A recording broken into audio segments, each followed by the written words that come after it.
Pernahkah kalian menonton film tentang vampir China yang meloncat-loncat, dan ada seorang guru dengan baju kuning yang berusaha memusnahkan vampir tersebut?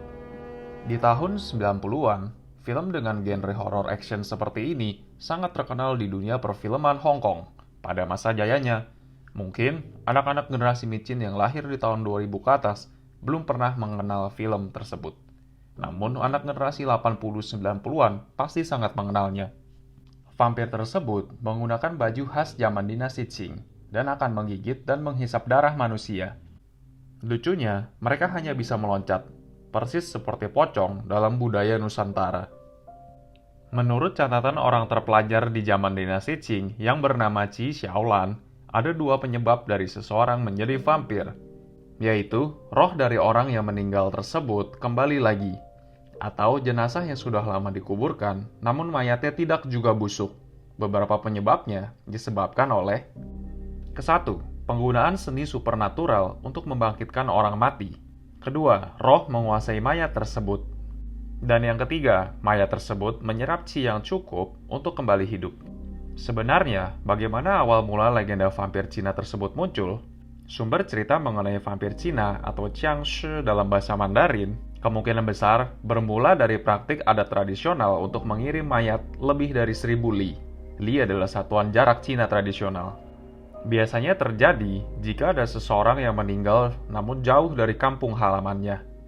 Karena keluarga dari jenazah tersebut tidak memiliki biaya yang cukup untuk mengirim mayat tersebut ke kampung halamannya agar dapat dikuburkan, maka mereka akan menyewa pendeta Taoisme untuk membangkitkan mayat tersebut dan mengajarkan untuk melompat agar bisa sampai ke kampung halaman.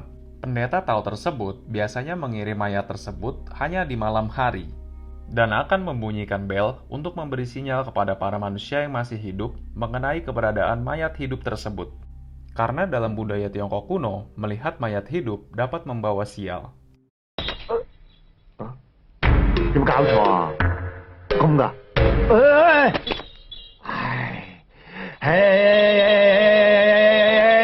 伸！唉，醒少少當幫忙啊！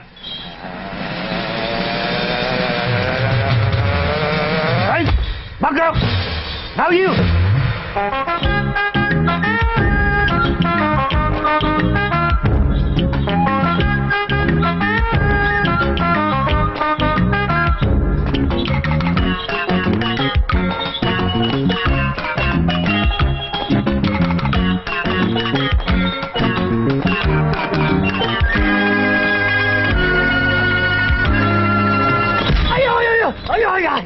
切痛啊！切痛啊！哎呀！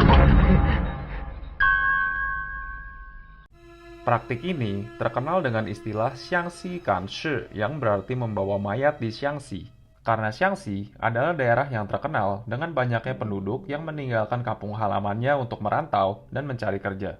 Orang Tiongkok kuno percaya bahwa saat seseorang meninggal, rohnya akan rindu dengan kampung halamannya jika dikuburkan di tanah perantauan. Maka dari itu, biasanya seseorang yang meninggal akan dibawa kembali ke kampung halamannya untuk dikuburkan. Apakah praktik tradisional membangkitkan mayat tersebut benar-benar terjadi? Sebenarnya, mayat tidak benar-benar dihidupkan. Namun, mayat tersebut diikat di bambu panjang di setiap sisi badannya. Dan ada kedua pria yang berjalan satu di depan dan satu di belakang akan memegang bambu tersebut. Sehingga dari kejauhan, mayat tersebut akan terlihat seperti melompat. Namun pendeta Taoisme tetap melakukan berbagai ritual karena mayat tersebut tetap dianggap sakral dan akan dianggap membawa sial untuk manusia yang masih hidup. Ada juga yang berpendapat bahwa cerita mengenai vampir Cina tersebut dibuat oleh para penyelundup yang ingin menyamarkan kegiatan ilegal mereka sebagai kegiatan transportasi mayat dan berusaha untuk menakut-nakuti para penegak hukum.